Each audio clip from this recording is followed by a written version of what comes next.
we're almost done.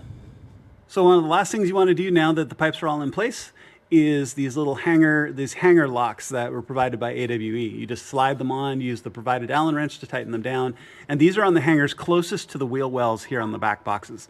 So just slide them into place, lock them down tight. That will make sure that this doesn't go anywhere as the car moves or the exhaust expands when it gets hot, that sort of thing. So good to go. All right, y'all, so the install is done. This really couldn't be easier. And fitment in this setup is incredibly simple. There's so much clearance at all places that it's really easy to get this flushed in just perfectly. The pipe here on the passenger side will flush all the way in until it hits a flange. This is a 15 millimeter. You can either use a deep socket or an offset socket and tighten that down nice and tight. Same thing on this side.